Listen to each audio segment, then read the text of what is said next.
ഞാൻ ഇന്ന് പരിചയപ്പെടുത്തുന്നത് നമ്മുടെ നാട്ടിൻപുറങ്ങളിൽ കാണുന്ന കുവ, പ്രാത്തിക്കുവ. അറിയാത്തവർക്കുള്ള അതിൻ്റെ തൈയാണിത്.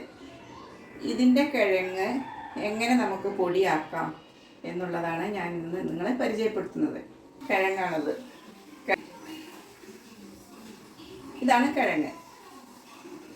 നോക്കിയിട്ട് വൃത്തി ചെയ്തിട്ട് നമുക്ക് മിക്സിയിലിട്ട് ചെറിയ കഷ്ണങ്ങളാക്കിയിട്ട് നമ്മൾ മിക്സിയിലിട്ടതാണിത്. കണ്ടോ, ചെറിയ കഷ്ണങ്ങളാക്കി നമ്മൾ മിക്സിയിലിട്ട് കട്ട് ചെയ്ത് മിക്സിയിലിട്ട് വെച്ചത്. മിക്സിയിലിട്ട് നല്ലോണം അടിച്ചെടുത്ത് വെച്ചതാണ് ഇത്. ഇതിനി നമുക്ക് നല്ലോണം അരച്ച് പാകമാക്കി വെച്ചത് കണ്ടില്ലേ.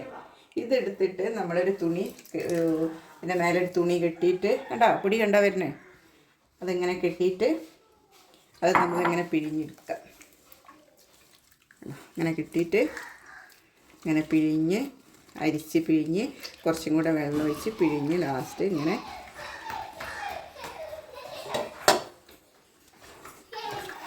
കണ്ടല്ലേ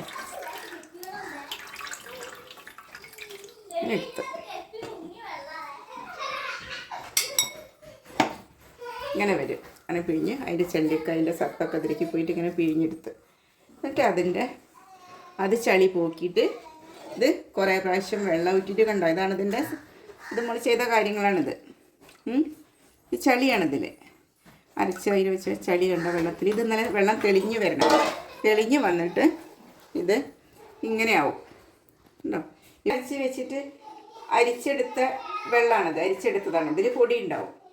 ഇത് ഇങ്ങനെ ഊറാൻ വെച്ചിട്ട് 4-5 പ്രാവശ്യം ഈ ചളിവെള്ളമൊക്കെ കളഞ്ഞ് ഇങ്ങനെ ഊറി വന്നിട്ട് പൊടി ഊറി വരും. 4-5 പ്രാവശ്യം നമ്മൾ വൃത്തിയാകുന്നത് വരെ വെള്ളം മാറ്റി കൊടുക്കുക. വൃത്തിയാകുന്നത് വരെ നല്ല വെള്ള പൊടിയാകുന്നത് വരെ വെള്ളം അങ്ങനെ മാറ്റി കൊടുക്കുക. അപ്പോൾ അതിൻ്റെ ചെളിയൊക്കെ ഉണ്ട് പോയി കിട്ടും.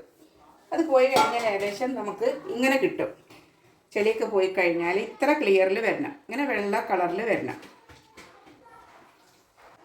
ഇങ്ങനെ വെള്ള കളറിൽ വരും. വെള്ളം ഊറ്റി കഴിഞ്ഞാൽ ലാസ്റ്റ് ഇത്ര നല്ല നീറ്റായിട്ട് നല്ല വെള്ള കളറിൽ തെളിഞ്ഞ് വരും.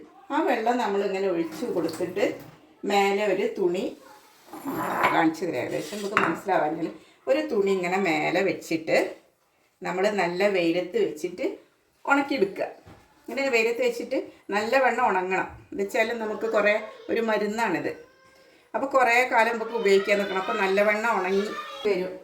വെള്ളം 5-6 പ്രാവശ്യം ഇട്ടാൽ ഇങ്ങനെ തെളിഞ്ഞ് വരും. ഉണ്ടല്ലേ, ഇതാണ് അതിൻ്റെ നല്ല വെള്ള കളറിൽ.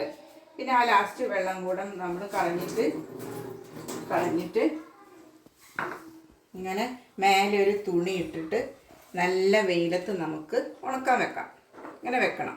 വേച്ചാൽ പൊടിയൊന്നും പോവില്ല, വൃത്തികേടാവില്ല. അപ്പം എന്നിട്ട് ഇങ്ങനെ ഉണങ്ങി നല്ലവണ്ണം ഉണങ്ങണം. കാരണം നമുക്ക് വെച്ചേക്കാനുള്ള പൊടിയാണ്. അപ്പം നല്ലവണ്ണം ഉണങ്ങിയാൽ ഇതേപോലെ ഇരിക്കും. കണ്ടില്ലേ, നല്ല കട്ടായിട്ട് ഇതേപോലെ ഇരിക്കും. കണ്ടോ, ഇതേപോലെ ഉണങ്ങി വരണം. അപ്പോൾ കുറേ കാലം കേടുകൂടാതെ നമുക്ക് ഉപയോഗിക്കാം.